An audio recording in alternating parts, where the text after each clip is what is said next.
मैंने अभी निवेदन किया था, ससुराल की 3 आचार संहिता को पालन करिए, आनंद रहेगा। ससुराल में जाए, चाहे बेटी अपनी ससुराल में जाए, चाहे दूल्हा अपनी ससुराल में जाए, 3 काम धीरे धीरे चले, धीरे बोले और धीरे खाएं। ससुराल में खाना है ना, और छोटे छोटे टुकड़े लीजिए और पूरी खीर सपोर्ट मत दीजिए, थोड़ा छोड़ भी दीजिए, नहीं तो कहते भुक्कड़ आ गया क्या है एकदम। धीरे बोल। और ये जो ससुराल के शादी के समय मैंने बताया ना, पूछो दूल्हा से तुम्हारा नाम क्या है? सुरेश। कितना धीरे बोलता है, और शादी के बाद देखो कैसा चीखता है। ऐसी लड़की है जब बहू बन के जाती है तो उसके मुंह देखने आती है ना, गांव की माताएं बहनें मुंह देखने आती, आपके भी देखे होंगे। तो आपने भी यही बोला, बेटी नाम क्या है? सरिता। और 6 महीने के बाद पड़ोसी भी सुनते हैं, पड़ोसी। धीरे चले, धीरे बोले, धीरे खाए। जनक जी पूरे परिवार के सहित राज द्वार पर खड़े स्वागत किया। दोनों समधि निर्णय नहीं हो पा रहा है कि कौन क्या है, कौन क्या है। ब्रह्म के 2 रूप, एक रूप ने जनकपुर में सीता जी के रूप में अवतार लिया, एक ने राम के रूप में अवतार लिया। 2 ब्रह्म, एक ब्रह्म 2 रूप हुआ, और वो समधि भी एक ही हैं एक प्रकार से। इनके भी 2 रूप, एक जनकपुर का राजा बना, एक अयोध्या का राजा बना।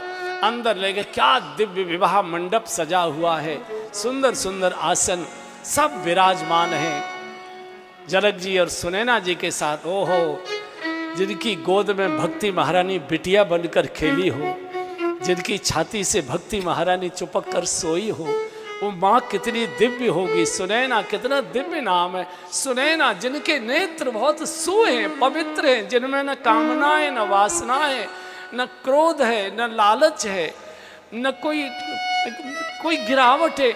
आँखों से जीवन का अंदर का समाधान, ये जो संस्थान है हमारा कैसा है, आँखों से पता लगता है।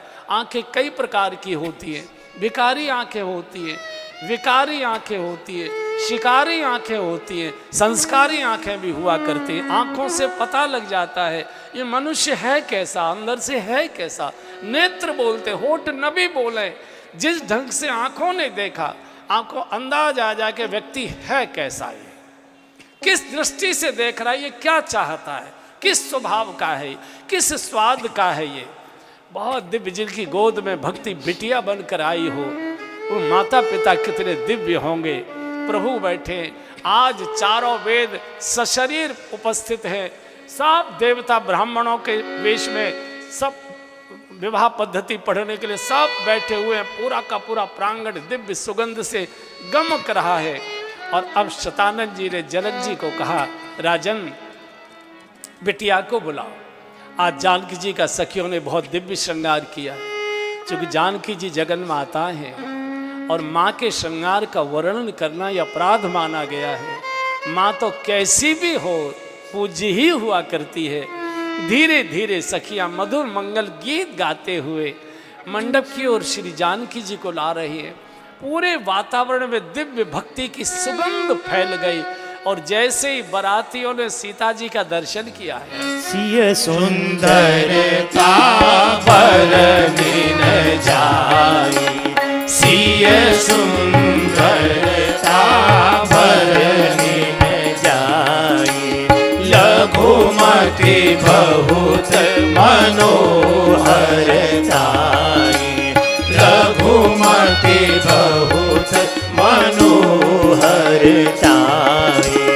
आवत दीखी बरातीन सीता, आवत दीखी बरातीन सीता, रूप राशि सब भांति पुनीता, रूप राशि सब भांति पुनीता, सब ही मन किए प्रणामा, सब ही मन किए प्रणामा, सब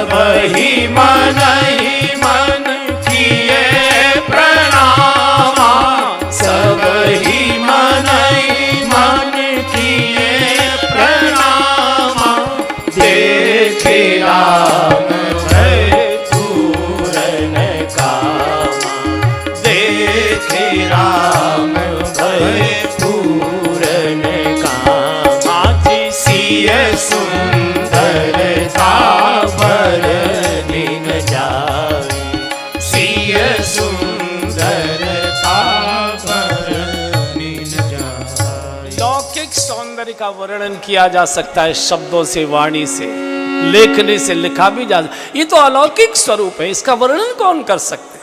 सिय सुंदरता वर्णन न जाए। सबने मन ही मन जगन माता को प्रणाम किया है मानसिक रूप से। दिव्य आसन पर जानकी पूरे वातावरण में भक्ति की दिव्य सुगंध भर गई, एकदम दिव्यता आ गई। अग्निदेव स्वयं प्रकट हो गए, बिना मंत्रोच्चारण के अग्निदेव आज स्वयं प्रकट हो गए। वेद मंत्रों का उच्चारण होने लगा।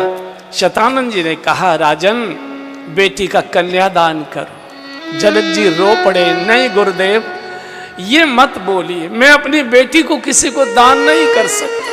नहीं राजन, ये तो किसी भी पिता के जीवन की भाग्यशाली घड़ी होती है कि जब कोई पिता अपनी बेटी का कन्यादान लेता है। अभागे पिता को कन्यादान लेने का सौभाग्य ही नहीं मिलता। कई पिता ऐसे अभागे होते जिनके आंगन में बेटी का जन्म नहीं होता, तो वो पिता किसी और की बेटी का कन्यादान अपने आंगन में फेरे अपने आंगन में डलवाते हैं ताकि मेरा भी आंगन सौभाग्यशाली हो जाए। लड़के के नाम के आगे सौभाग्य शब्द नहीं लिखा जाता, बिटिया के नाम के आगे सौभाग्य शब्द लिखा जाता है। जिस घर में बेटी जन्म लेती है उस घर के पिता के 100 सौभाग्य जगा देती है, और जिस आंगन में बेटी बहू बनकर आती है उस आंगन के 100 सौभाग्य जगा देती है। उसको सौभाग्यवती कहते हैं। बेटी सौभाग्यवती हुआ करती है। जनक रो पड़े, अपनी साड़ी के पल्ले से जैसे रोते हुए बच्चे के माँ आंसू पहुँचती है, ऐसे ही सुनैना जी आंसू पोते, राजन रोइए मत, राजन रोइए मत। नहीं रानी, बिना जानकी के हम कैसे रह पाएंगे, हम जानकी को कैसे बोले। नहीं, बेटी तो पराये घर का प्रसाद होती है, आप तो केवल इसके पालक थे, बेटी का मालिक तो कोई और होता है। मालिक आ चुका है, तो दियम वस्तु गोविंद तुभ्यमेव समर्पित, तेरा तुझको अर्पित। बेटी जिसकी थी उसको समर्पित करो। रोते रोते सुनैना जी ने और जनक जी ने बिटिया का जो 5 रंग की चुनरी जानकी जी ओढ़े थी उसका एक ठोक लगा लिया, और भगवान पीतांबर ओढ़े थे उसका एक ठोक लिया, और गांठ बांध दी। कन्यादान